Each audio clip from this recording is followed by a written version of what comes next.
I'lam anna af'alallah la tusofu bil aghrad. Ketahuilah sesungguhnya seluruh perbuatan Allah sama sekali tidak punya tujuan. Allah nyuruh sholat, Allah nyuruh puasa, Allah nyuruh haji, gak ada tujuan apa-apa, gak ada. Nah, awas, hati-hati, nanti kalau dipikirin manusia, biasanya yang saya paham, orang ngelakuin sesuatu tanpa tujuan kan iseng namanya. Lah, iseng itu kan berarti negatif, namanya kurang kerjaan. Atau kalau orang sini bilang kurang gawean amat loh, ngapain begitu.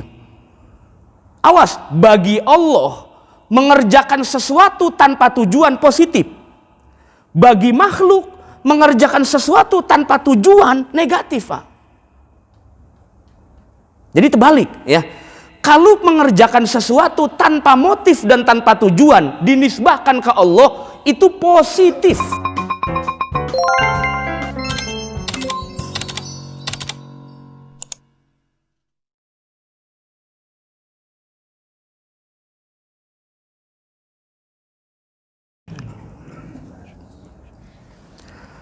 Assalamualaikum warahmatullahi wabarakatuh.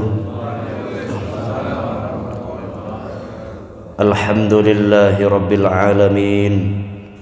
Wal aqibatu lil muttaqin wala udwana illa 'alal zalimin.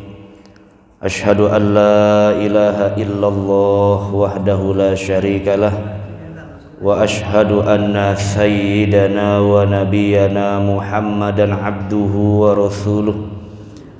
Allahumma salli wa sallim wa barik ala sayyidina wa habibina wa syafi'ina wa maulana Muhammadin wa ala alihi wa ashabihi wa azwajihi wa dhurriyyatihi ajma'in.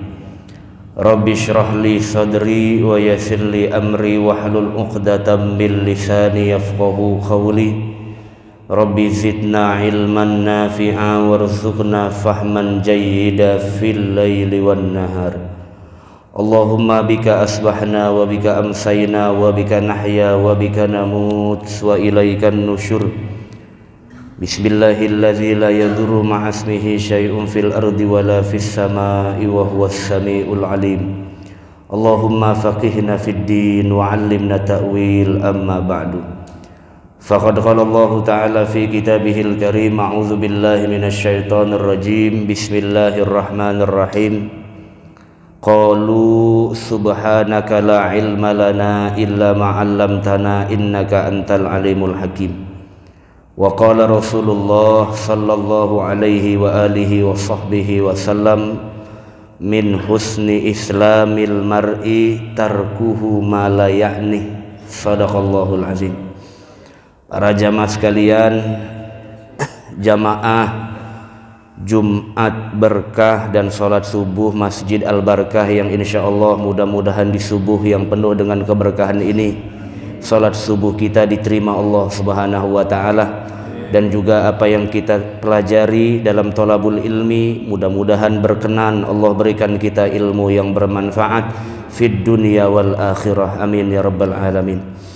Pertama yang sama-sama kami hormati dan kami muliakan guru kita Bapak Dr. Andes Kiai Haji Ma'mun Adung, mudah-mudahan beliau selalu diberikan kesehatan oleh Allah subhanahu wa ta'ala, diberikan keberkahan oleh Allah subhanahu wa ta'ala.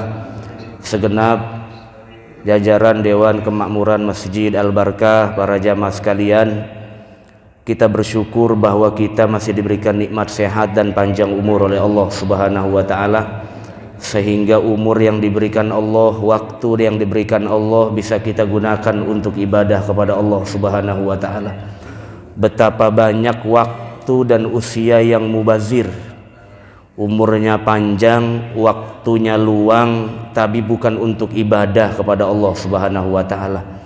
Kalau ada orang yang umurnya diberikan Allah panjang, waktunya diberikan luas oleh Allah, kemudian orientasi ibadahnya semakin tinggi dan kualitasnya semakin tinggi di hadapan Allah, berarti itu termasuk orang-orang yang selalu dalam hidayah dan taufik dari Allah subhanahu wa ta'ala. Karena rumusnya, betapa banyak orang tahu kebaikan tapi sulit mengerjakan kebaikan. Jangankan orang yang sering duduk di majelis ilmu, yang enggak pernah duduk ngaji pun tahu mana yang buruk, mana yang tidak. Sebetulnya begitu. Cuma tidak semua tertarik melakukan kebaikan karena kurang ada edukasi dan motif. Apa yang harus saya lakukan, manfaatnya apa, efeknya apa, itu penting. Nanti akan kita bahas pada pembahasan kita pagi hari ini, karena insya Allah pembahasan pagi hari ini kita akan membahas tentang sifat af'alnya Allah. Ya, ini yang nanti akan kita bahas. Nanti juga terkait dengan apa yang dibahas dalam ilmu akidah tentang sifat perbuatannya manusia. Untuk itu maka kita bersyukur bahwa kesehatan yang diberikan, umur yang diberikan, masih bisa untuk ibadah kepada Allah Subhanahu wa ta'ala. Selawat teriring salam yang selalu kita lantunkan kepada junjungan alam Nabi besar Muhammad sallallahu alaihi wasallam. Mari kita awali kembali dengan membaca Ummul Quran suratul Fatihah. Ini hari yang mulia, subuhnya juga subuh mulia karena di hari Jumat. Kita mohon kepada Allah mudah-mudahan dengan sebab salat subuh berjamaah thalabul ilmi kita di hari yang mulia ini, Allah terima segala bentuk pengabdian kita, ibadah kita, dan doa-doa kita senantiasa diijabah oleh Allah Subhanahu wa ta'ala. Jika memang ada kesulitan sana sini dalam problematika hidup kita, mudah-mudahan senantiasa dimudahkan oleh Allah Subhanahu wa ta'ala. Usia kita diberkahi Allah, keluarga kita diberkahi Allah Subhanahu wa ta'ala. Allah berikan ilmu yang kita bisa selamat dengan ilmu yang membimbing kita masuk ke dalam surganya Allah Subhanahu wa ta'ala. Ala hadhihi niyyah wa ala kulli niyatin shalihah ila hadratin Nabil Mustafa Muhammadin sallallahu alaihi wasallam. Al-Fatihah. A'udzu billahi minasyaitonir rajim. Bismillahirrahmanirrahim. Alhamdulillahirabbil alamin arrahmanir rahim maliki yaumiddin. Iyyaka na'budu wa iyyaka nasta'in. Ihdinas siratal mustaqim. Siratal ladzina an'amta 'alaihim ghairil maghdubi 'alaihim waladdallin. Rabbi firli amin. Bismillahirrahmanirrahim. Bismillahi subhanallah walhamdulillah wala ilaha illallah wallahu akbar wala haula wala quwata illa billah. Para jamaah sekalian yang insya Allah dirahmati Allah, kita sudah masuk bulan Apit. Kalau kata orang dulu bulan Apit namanya, bulan Zulqa'dah, salah satu daripada bulan hurum, bulan yang mulia. Zulqa'dah, Zulhijjah, Muharram, Rajab. Loncatnya jauh tuh, Rajab. Min ashhuril hurum. Udah nggak kerasa. Bulan yang dianggap mulia karena bulan hurum, tapi orang ogah kawin di bulan Apit. Lihat aja KUA sepi kalau bulan Zulqa'dah, karena dikata jarang. Kalau Syawal banyak yang kawin, yang udah kawin aja pengen kawin lagi kok.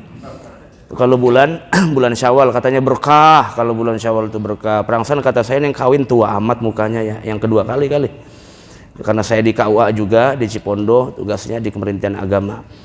Jadi bulan Zulqa'dah ini bulan yang sebetulnya termasuk daripada Ashhurul Hajj. Kemarin saya ngisi Walimatus Safar di Taman Royal 2. Itu yang saya bahas salah satunya adalah bahwa bulan Zulqa'dah yang dianggap banyak orang bulan yang tidak terlalu banyak efek atau manfaat, justru malah kebalikannya. Jadi bulan Zulqa'dah adalah bulan yang banyak orang lalai. Kalau dipakai untuk ibadah, level pahalanya tinggi di sisi Allah Subhanahu wa ta'ala. Itu yang disebut waktun yaghfulun nas anhu. Banyak orang yang kadang-kadang ibadah itu bukan di waktu yang sulit, tapi di waktu yang mudah. Padahal triknya supaya ibadah kita tidak terlalu, kualitasnya tidak terlalu berat gitu ya, atau aktivitasnya tidak terlalu berat, latihanlah ibadah di waktu yang banyak orang enggan ngerjain. Contoh, kalau dalam riwayatnya Imam Ibnu Hajar al-Asqalani, berwudu di waktu biasa, normal waktunya, yaitu biasa saja pahalanya.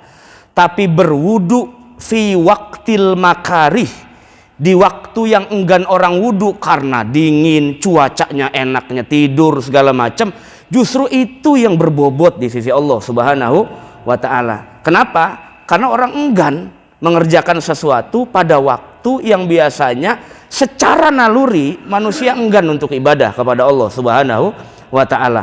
Memang manusia settingannya bukan orang taat, Pak, kecuali malaikat. Kalau malaikat itu akal dikasih Allah, syahwat enggak. Makanya nggak ada yang kawin malaikat itu.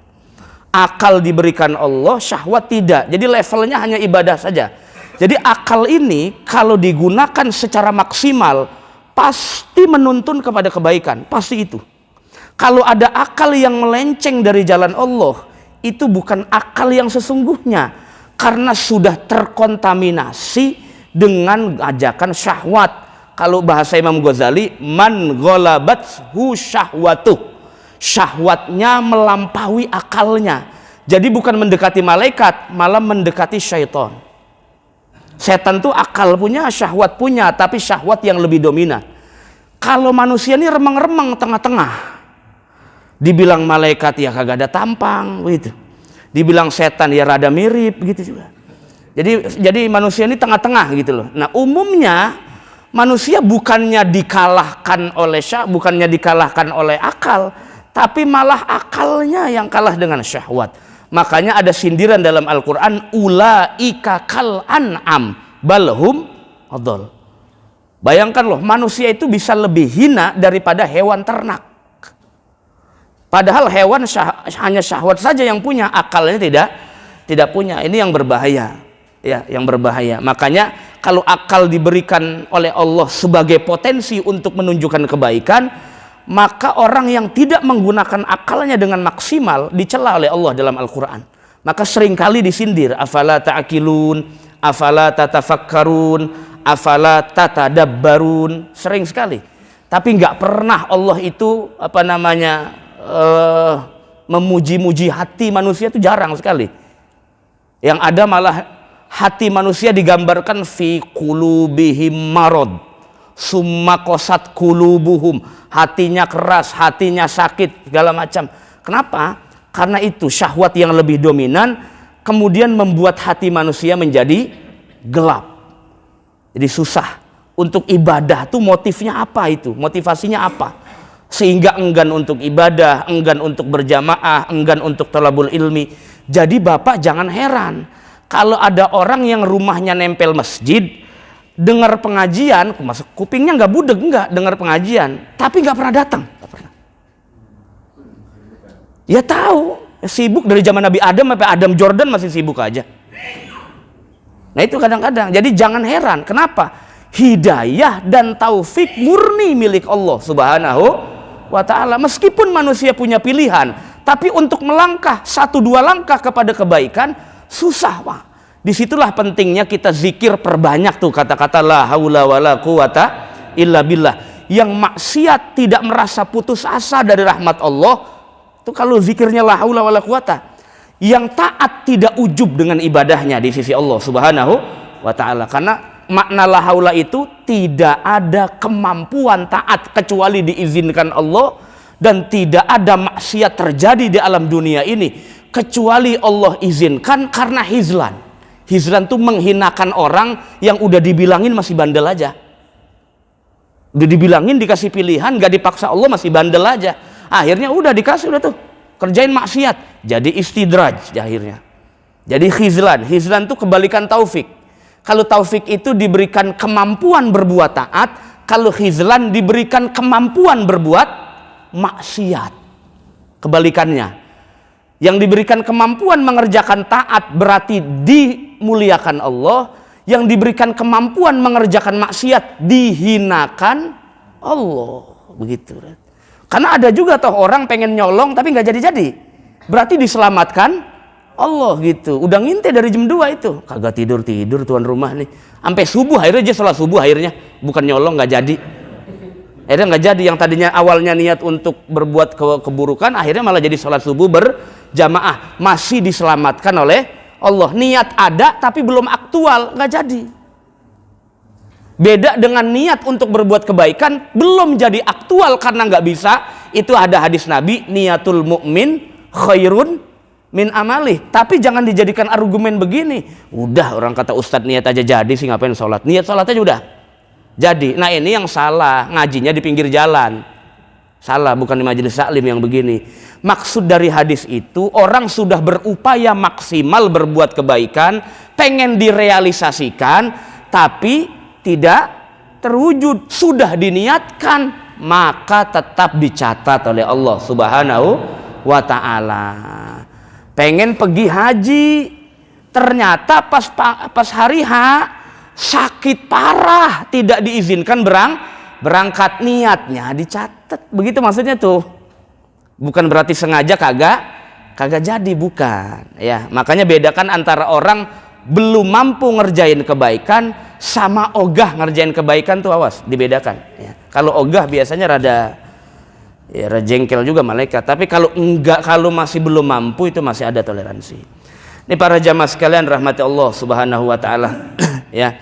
Jadi kita bersyukur sekali bahwa kita sudah masuk bulan Zulqa'dah, yaitu salah satu dari bulan-bulan haji ya. Al-hajju ashhurum ma'lumat, bahwa haji itu punya bulan-bulan yang mulia, yang tertentu lah, ditentukan oleh syariat. Jadi nggak boleh haji di bulan Sya'ban, nggak boleh. Nggak boleh haji di bulan Maulid, itu nggak boleh itu. Ya, kata para ulama yang disebut dengan bulan-bulan haji Syawal, Zulqa'dah, 10 pertama Zulhijjah. Jadi 11, 12, 13 ayyamut tasyrik itu ulama bilang udah bukan bulan haji, bukan. Udah bukan bulan haji, tapi itu khusus pemotongan hewan kurban. Jadi pemotongan hewan kurban udah nggak boleh lagi tanggal 14, nggak boleh. Tanggal 15 juga nggak boleh. Ngapain? Orang udah beres. Udah kagak ada momennya itu mah. Udah nggak ada momen Idul Adhanya, pemotongannya. Jadi bukan jadi ibadah jadinya. Jadi motong biasa. Ya, karena ibadahnya ditentukan, waktunya ditentukan, jenisnya juga ditentukan. Jadi jangan macam-macam, jangan main-main. Udah dibilangin kadang-kadang make, masa kagak boleh. Nawar mulu, nawar. Dikasih jawaban nawar mulu lagi. Ya, saya kemarin belum lama ngisi Pak di Priuk, dekat sebelum Pasar Kemis. Saya sampaikan, siapapun pengurus masjid, kalau ada lebihan daging kurban atau kulit dijual itu haram hukumnya. Meskipun kembalinya, apalagi kembalinya buat operasional masjid, haram. Siapa yang nyuruh? Tapi kan umumnya banyak di situ. Apalagi daging, pala, kaki dipakai buat bayar orang penjagal. Itu siapa yang nyuruh itu yang begitu? Gak boleh itu. Boleh bapak jual, duitnya kasih lagi ke mustahik, bukan buat masjid. Masjid nggak boleh, yang ada DKM yang patungan atau lebihin duitnya. Mana bedain yang buat kurban, mana bedain buat operasional. Jangan ikhtilat bercampur. Tapi umumnya kan begitu. Panitia udah misa-misain aja. Udah saya duluan nih, saya kaki. Saya duluan ini, saya nggak ada kan yang ngambil pantat tuh. Apa? Saya duluan nih, nanti dulu. Sasa ini ibadah loh, bukan main-main. Kecuali cuma pengen bikin sate doang. Ya, masalah ibadah jangan sembarangan. Kadang-kadang udah ngikutin yang biasa. Kok ngikutin yang biasa? Ngikutin ilmu, bukan ngikutin yang biasa. Ngikutin yang biasa lagi. Kalau biasanya salah, lo kan diterusin. Kan begitu. Ya. Nah ini kadang-kadang saya udah kasih jawaban, masih aja kata udah, masa kagak ada longgar? Itu udah longgar banget. Lu bagaimana emang? Imam Abu Hanifah membolehkan, di Syafi'i kesono mentok, kemari mentok, kesono mentok, belakang mentok. Saya kemarin ada surat dari Dewan Komisi Fatwa. Itu Polres Metro kan mindahin masjid, Pak. Apa hukumnya? Intiqal waqfin ila waqfin akhor. Memindahkan tanah wakaf ke wakaf yang lain. Kita ubek tuh kayak sama kiai. Di fikih Syafi'i, kemana aja haram hukumnya. Mau nggak mau kita harus pakai mazhab yang lain. Yang membolehkan Abu Hanifah dan Imam Ahmad bin Hambal demi maslahat. Apalagi coba? Disitulah pentingnya kita banyak melihat.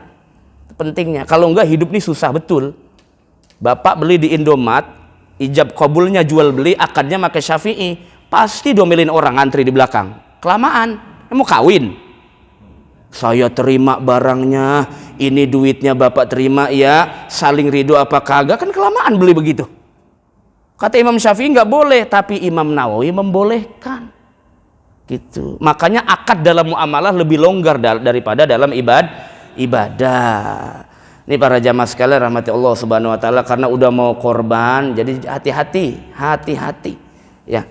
Karena apa? Karena walaupun sifatnya sunnah, tapi karena ini ibadah, jadi dicatat oleh Allah Subhanahu wa ta'ala. Nggak sembarangan. Kecuali bapak cuma makan-makan aja ya.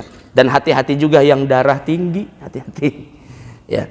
Ini para jamaah sekalian rahmati Allah Subhanahu wa taala. Konsepnya begini, saya bacakan teksnya, kita akan bicara tentang sifat af'al supaya nggak kelihatan kayak ceramah juga. I'lam anna af'alallah la tusofu bil aghrad. Ketahuilah sesungguhnya seluruh perbuatan Allah sama sekali tidak punya tujuan. Allah nyuruh sholat, Allah nyuruh puasa, Allah nyuruh haji, gak ada tujuan apa-apa, gak ada.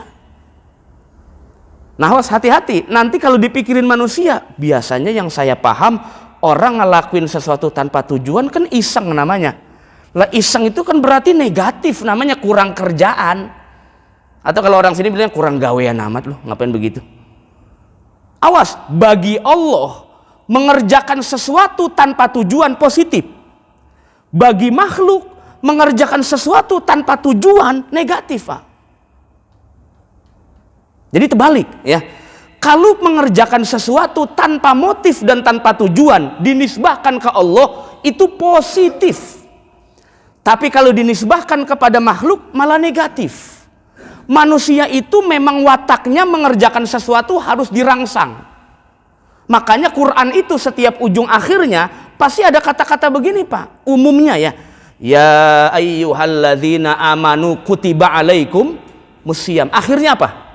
La'allakum tatakun. Lagi, innamal mu'minuna ikhwah fa aslihu baina akhwaikum wattaqullah la'allakum turhamun.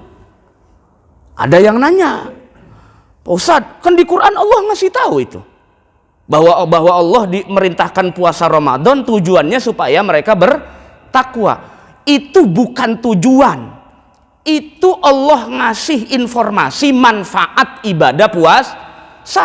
Karena manusia itu enggan ngerjain sesuatu kalau nggak ada timbal baliknya ke dia. Itu watak manusia, Pak.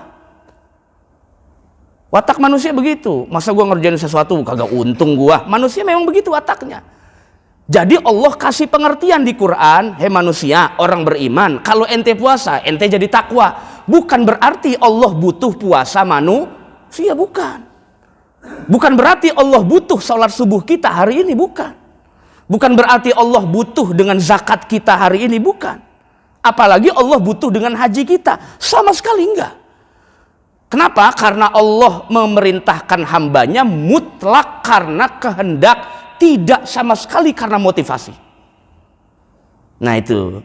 Jadi dalilnya wa rabbuka yakhluqu ma yasha'u wa yakhtar, kata Allah dalam Al-Qur'an, Tuhanmu itu mengerjakan sesuatu murni karena kehendak, tidak ada motivasi apa-apa. Dan Allah sendiri yang pilih, tidak ada indikasi atau intervensi dari luar. Jadi Allah nggak bisa didikte oleh manusia. Terbalik, yang ada manusia bisa didikte oleh Allah Subhanahu wa ta'ala. Jadi nggak boleh tuh ahli ibadah terbesit di hatinya ngomong begini, kalau bukan karena saya sholat subuh pagi ini, mungkin Allah, nah awas tuh, hati-hati tuh. Banyak Pak yang terbesit begitu, banyak. Ada orang tanya, datang, Pak Ustadz, katanya kalau banyak baca selawat dapat alpat katanya. Dapat alpat. Siapa yang ngajarin? Perangsan saya udah berapa kali, 2000 kali, 3000 kali Pak Ustadz selawatan, tapi kagak dapet sih, dapet cuman kijang kapsul begitu. Katanya dapetnya yang tinggi-tinggi begitu, ya niatnya yang salah. Kok selawat yang mulia yang kita bisa bersyafaat ditukar sama urusan dunia alpat gitu loh. Mungkin ada juga yang ceramah begitu, kalau pengen alpat selawatin, ya kan? Kalau pengen bini orang selawatin atau apalah. Kalau pengen ini selawatin. Jadi semua pas diselawatin pulang ke rumah Pak, udah diamalin, kecewa. Perangsan begini-begini aja. Awas.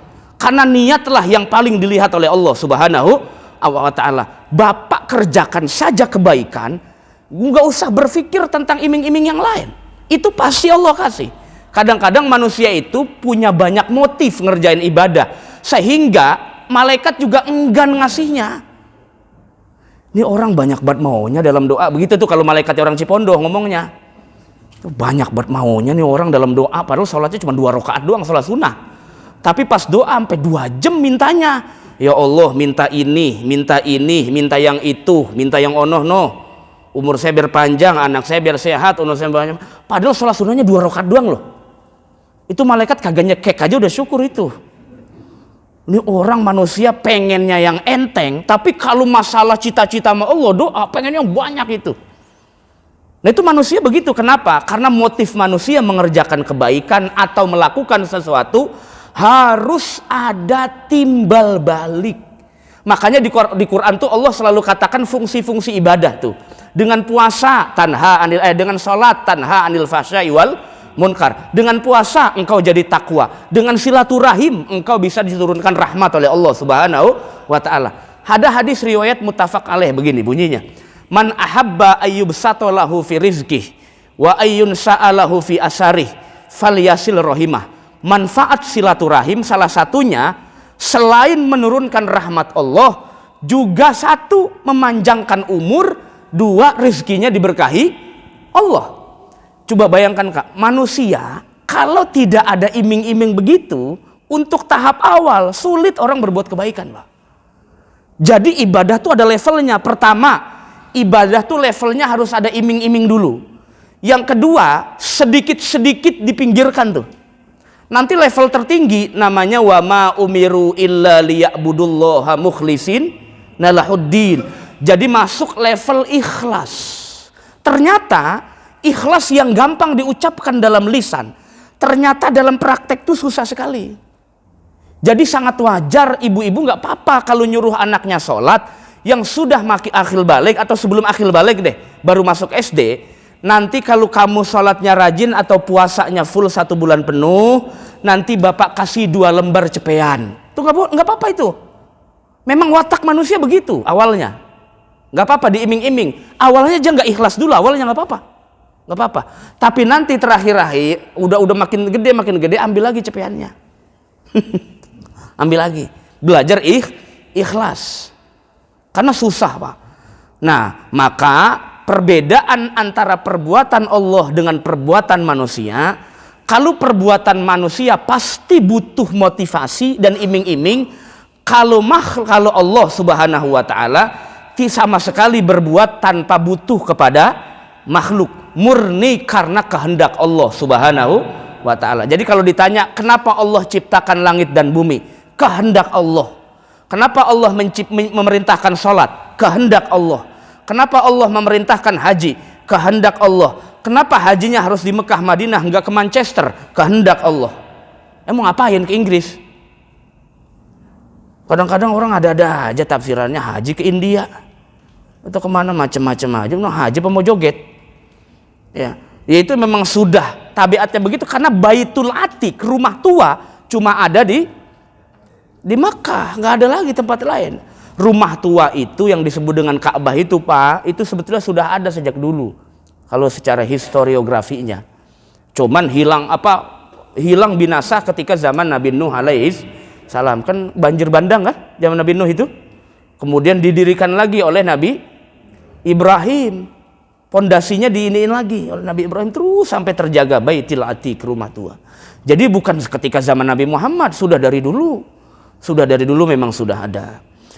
Aila yaf'alullahu syai'an li'illatin ba'isah. Allah menciptakan sesuatu tanpa ilat. Ilat itu artinya alasan. Jadi kalau ditanya kenapa alasan Allah memerintahkan ibadah puasa, gak ada alasannya. Kenapa Allah memerintah kewajiban sholat, gak ada alasannya. Alasannya cuma satu aja udah. Jadi kalau untuk bisa supaya manusia faham, sebetulnya nggak boleh nyebut Allah tuh menciptakan makhluk, memerintahkan sholat tuh karena begini itu nggak boleh.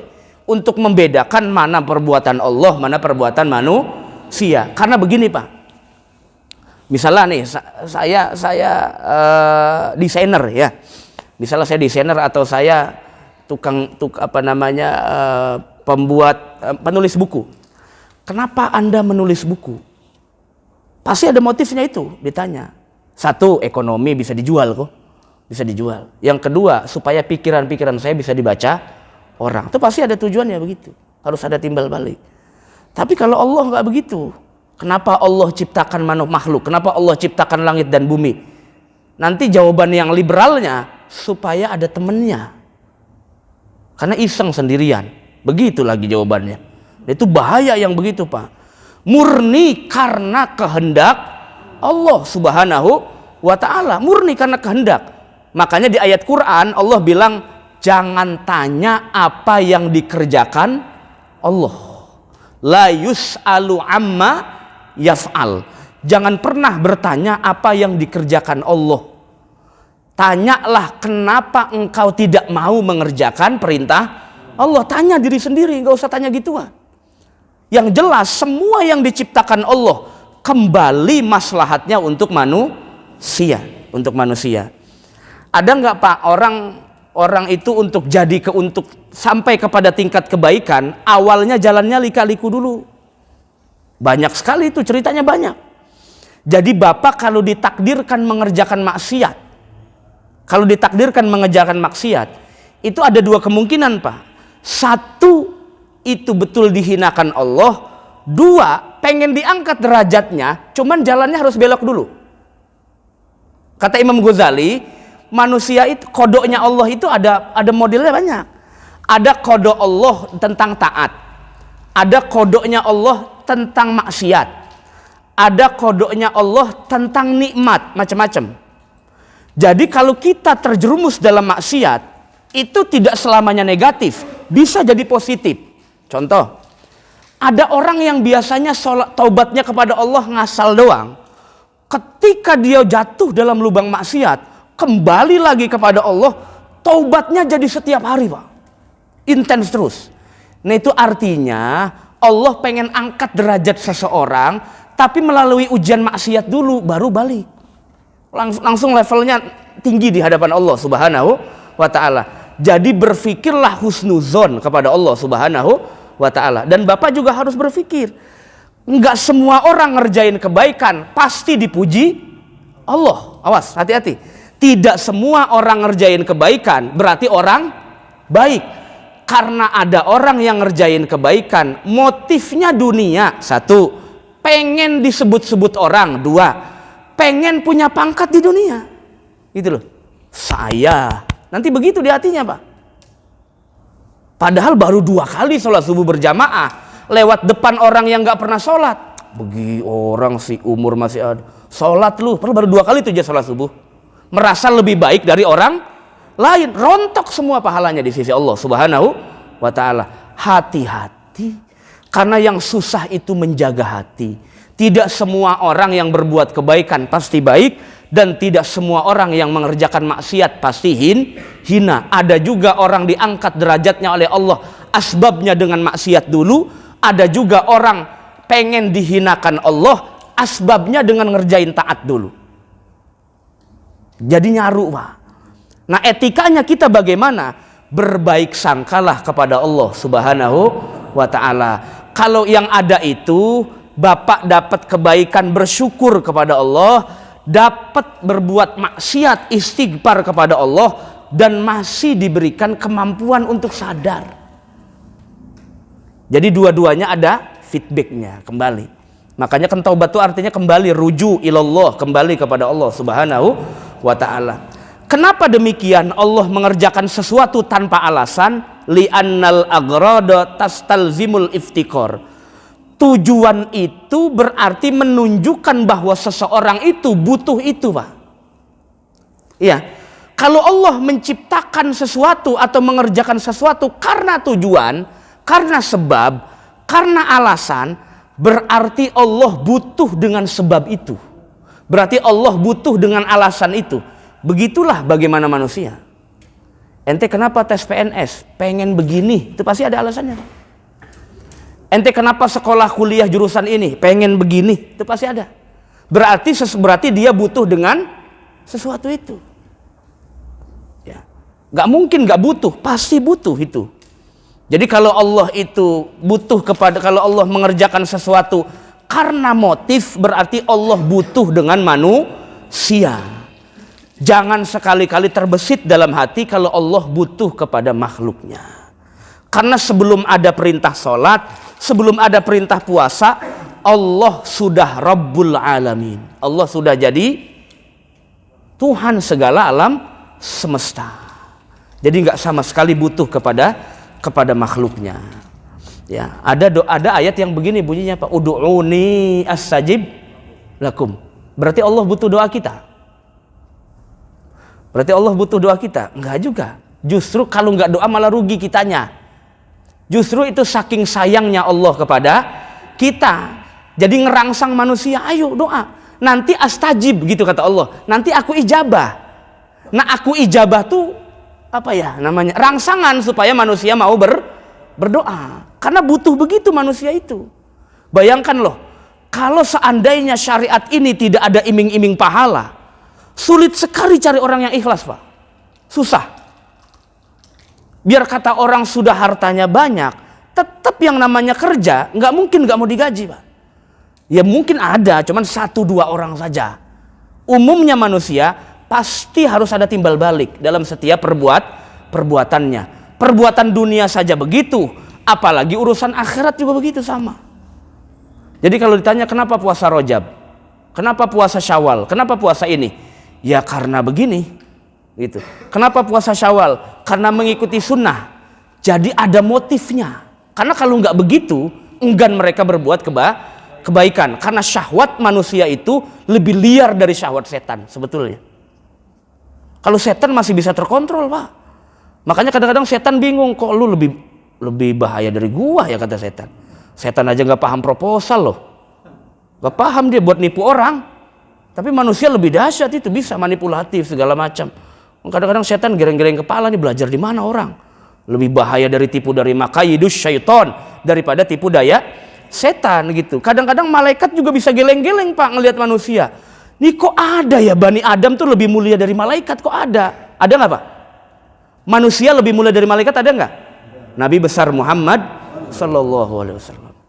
Makanya ada satu riwayat mengatakan Jibril itu bukan gurunya, terbalik. Nabi Muhammad yang gurunya Jibril. Ada ulama yang bilang begitu. Kenapa? Statusnya kalah mulia dengan Nabi Muhammad. Jibril dengan Nabi Muhammad statusnya kalah mulia. Mari kita bandingkan. Bisa. Malaikat itu ngerjain taat tanpa ada syahwat. Berarti mereka mengerjakan taat tanpa ada ujian, Pak.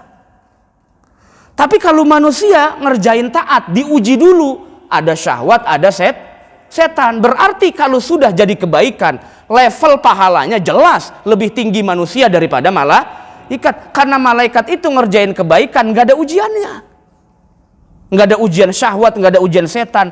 Bayangkan manusia, Pak, satu melawan syahwat untuk bisa sholat subuh berjamaah, yang kedua melawan bisikan setan kuping kanan kiri untuk bisa subuh berjamaah. Jadi level kualitas ibadahnya jelas lebih tinggi manusia daripada kalau malaikat itu disetting begitu kayak robot. Sujud ya sujud aja sampai kiamat. Gitu loh. Jadi kalau ruku ya ruku saja sampai kiamat. Kalau manusia enggak. Mereka bisa berkreasi dengan maksimal, diberikan kemampuan oleh Allah Subhanahu wa taala. Silakan kerjakan semampumu, tapi nanti kalau kamu keluar dari jalan Allah, nanti itu yang nanti akan dipertanggungjawabkan di hadapan Allah Subhanahu wa taala. Jadi boleh Allah bertanya nanti di akhirat, apa yang kamu kerjakan? Apa yang kamu lakukan? Kenapa kok saya udah kasih pilihan hidayah, ini yang baik, ini yang buruk, kamu milihnya yang buruk? Jadi kalau ada yang tanya, Allah kok terlalu intervensi dalam kehidupan manusia? Enggak. Allah tidak terlalu ikut campur dalam urusan dunia, enggak. Kalau Allah terlalu ikut campur dengan urusan dunia, apalagi urusan perintah Allah, mungkin orang yang enggak sholat subuh hari ini, Pak, udah sekarat kali, padahal sehat. Buktinya sehat-sehat aja kan, orang maksiat juga sehat loh. Padahal kadang-kadang malah yang kagak sholat malah lebih sehat. Yang sholat asam urat mulu kakinya, terbalik lah. Iya kan? Lah ngaji mah ngaji, sholat mah sholat, tapi kalau di pengajian ngomonginnya kaki sakit mulu nih. Di pengajian sih bukannya syukur, kaki sakit mulu, ngeluh. Sakit mulu nih, gula mana naik mulu. Ya apa, penyakit lo omongin, bukannya berobat. Jadi omongin aja penyakit. Orang-orang yang kadang-kadang kagak pernah ke masjid malah sehat, Pak. Awas, tipu daya Allah itu, hati-hati. Jadi orang tuh semakin ingin diangkat derajatnya oleh Allah, ujiannya pasti naik level. Jadi sabar atau tidak? Nah mereka yang sehat, sehatnya bukan karena nikmat, tapi karena istidraj dari Allah Subhanahu wa ta'ala. Ya. Ini orang yang pakai peci haji, orang yang pakai ini kadang-kadang ya bawa mobil yang biasa-biasa aja, tapi orang-orang yang kagak ibadah, orang-orang yang kafir kan mobilnya mewah-mewah. Jadi jangan iri juga yang begitu-begitu. Makanya tapi kadang-kadang saya juga sering bilang sama santri saya, santri pulang kudu kaya. Saya bilangin begitu. Kadang-kadang kiai kagak kaya, dianggap ngarepin berkat mulu. Padahal mah iya bener. Lah bagaimana masa ngundang dong kagak ngasih berkat. Ya. Ya bener. Soalnya itu Pak sebagai bukti kalau pulang ke rumah bini jadi nggak banyak nanya. Karena kalau pulang pengajian atau apa nggak bawa tentengan, ini liar palanya Pak. Ke rumah janda ono Pak ono ya begitu tuh. Apa ke rumah perawan yang ono begitu tuh, karena nggak bawa kalau bawa berkat dia ya hakul yakin pasti dari pengajian itu, hakul yakin. Itu triknya sebetulnya. Kalau emang nggak dikasih lebih baik saya mampir beli buat tentengan di Alfamart supaya bener gitu ya. Karena saya punya teman orang Teluk Naga Pak ya, kabupaten. Ceritanya dia khutbah Jumat Pak Haji di Bandara Soekarno Hatta. Datangnya kegetapan, tahu getap nggak? Kecepetan. Jadi jam 11 Pak, udah nongkrong di sono. Lah bandara mah kadang-kadang udah azan aja dilewatin Pak.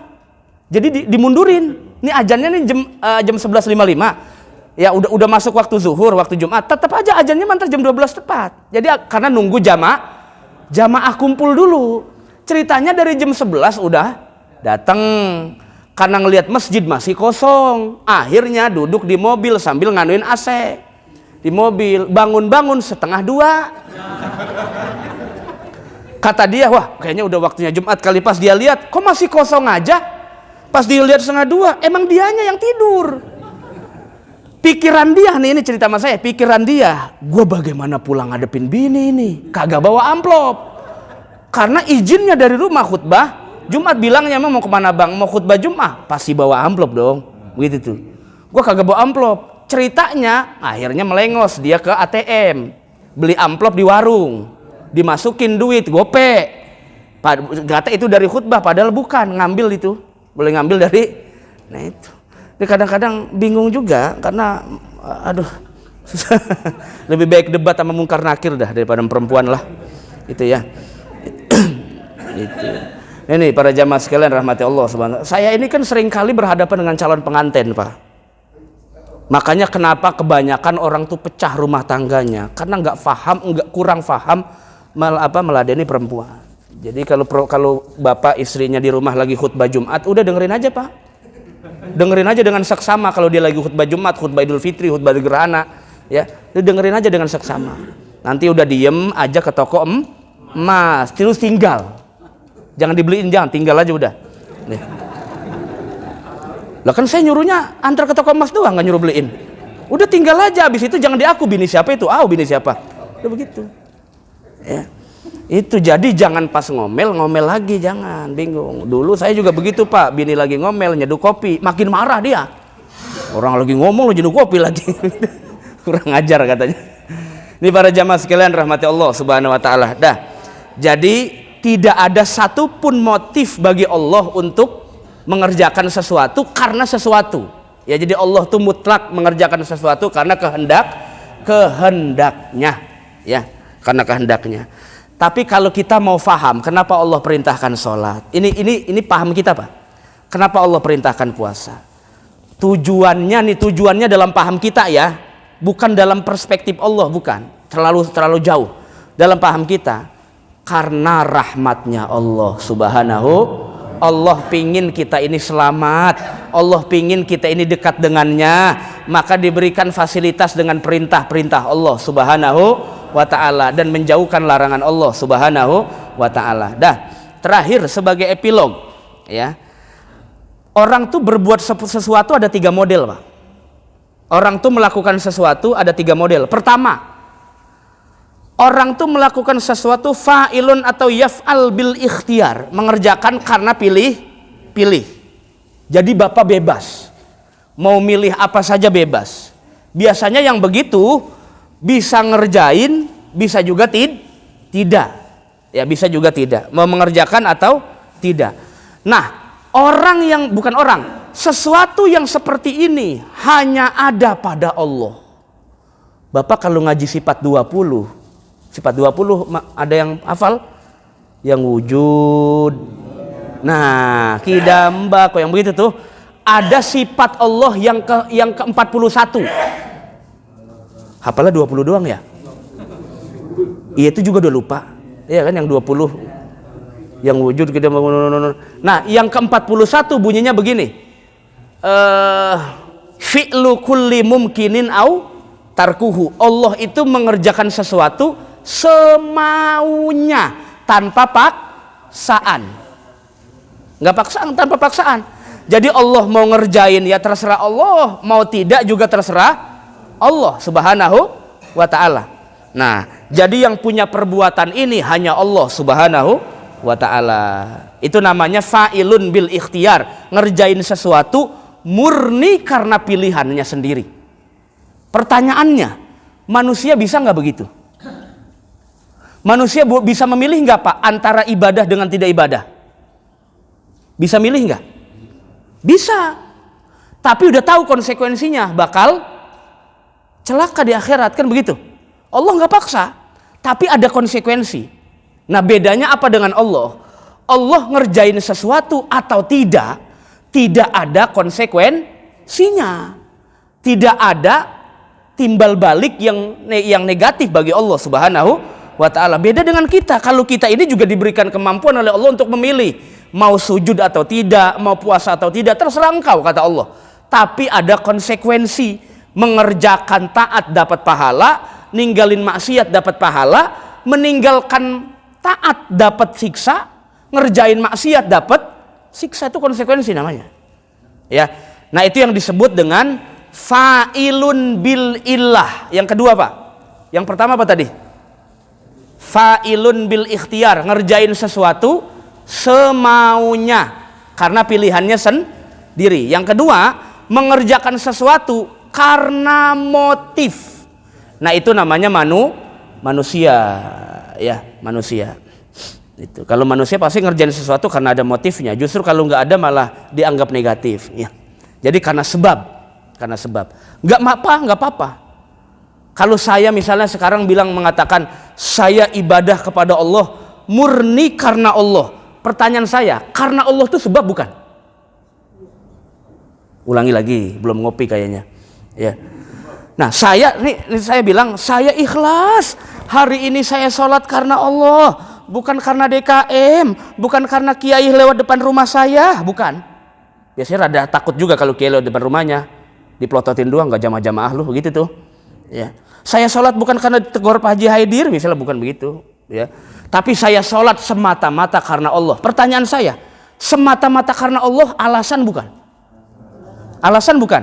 Berarti manusia tidak bisa keluar berbuat sesuatu tanpa alasan. Nggak bisa. Pasti karena alasan manusia itu. Sekalipun ikhlas, tetap karena alasan. Dah. Yang terakhir, fa'ilun bit-tab'i. Sesuatu itu terjadi karena tabiat. Saya kasih contoh simple. Karena tabiat, tapi tabiat ini nggak selamanya terjadi, Pak. Bisa juga nggak. Kalau kita kena air basah nggak? Basah. Kalau kena api panas, ya. Kalau nggak makan lapar. Nah, itu namanya tabiat, Pak. Tapi ada nggak orang yang kena api nggak panas?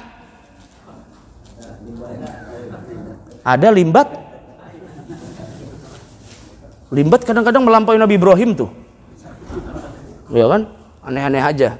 Itu trik aja sebetulnya. Ada apa? Ada nggak orang yang kegorok pisau tapi kagak ini? Ada nggak? Ada tuh Gus Samsudin. Yang rada speleng. Ya kan? Macem-macem. Ilmu debus, ya kan? Padahal mah goloknya dibalik itu. Jadi yang tajamnya di atas. Itu jadi kagak kena. Nah, jadi yang tabiat ini namanya sunnatullah, Pak. Biasanya api tersentuh sesuatu terbakar.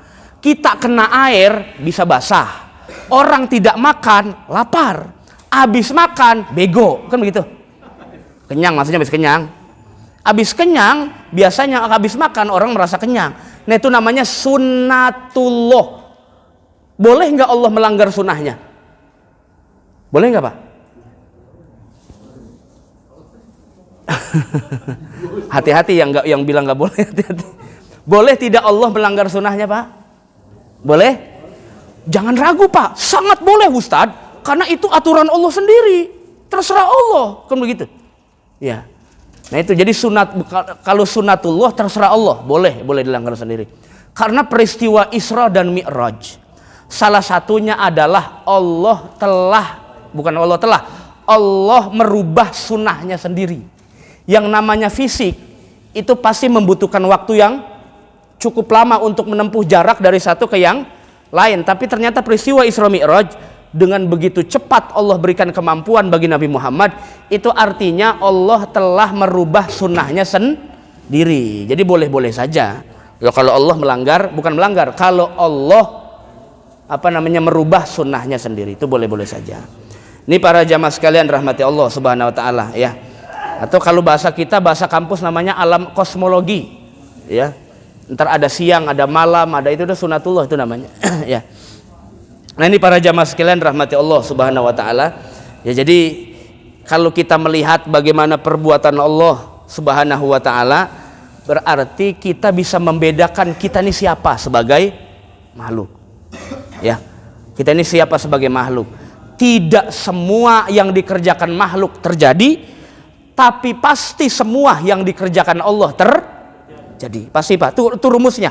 Semua yang dikerjakan Allah pasti terjadi, tidak semua yang dikerjakan manusia terjadi. Meskipun sudah dikonsep rapi, banyak orang yang sudah mengkonsep rapi perbuatannya, agendanya, tapi ternyata di hari H malah gagal. Kenapa begitu? Allah ingin tunjukkan mana yang kuasa, mana yang lemah. Yang kuasa saya, kata Allah, yang lemah Anda sebagai makhluk. Jadi manusia nggak boleh busungkan dadanya ketika mampu mengerjakan sesuatu, karena ada yang maha daripada maha yang ada di alam dunia ini. Kalau mahasiswa disebut maha, maka ada yang lebih maha mahasiswa, ada yang lebih maha agung, yaitu Allah Subhanahu wa taala. Sehingga tidak ada motif apa-apa dalam perbuatan Allah. Allah mengerjakan sesuatu pasti terjadi, dan manusia mengerjakan sesuatu bisa jadi, bisa tidak, tergantung bagaimana kehendak Allah Subhanahu wa taala. Ini para jamaah sekalian rahmati Allah Subhanahu wa taala. Sebetulnya ini pembahasan yang cukup. Ini kalau di kampus ini termasuk pembahasan yang berat. Cuman kalau di sini saya menggunakan bahasa yang ringan, tapi nggak tahu udah ringan apa belum. Ya, tapi mudah-mudahan bisa difahami perbedaannya supaya nanti kita tidak buruk sangka kepada Allah Subhanahu wa taala ya. Apa yang datang dari Allah pasti ada hikmah yang kembali kepada manusia, dan itu bukti rahmatnya Allah Subhanahu wa taala. Al-Fatihah. A'udzubillahi minasyaitonirrajim. Bismillahirrahmanirrahim. Alhamdulillahirabbil alamin arrahmanirrahim maliki yaumiddin. Iyyaka na'budu wa iyyaka nasta'in. Ihdinas siratal mustaqim, siratal ladzina an'amta 'alaihim ghairil maghdubi 'alaihim waladdallin.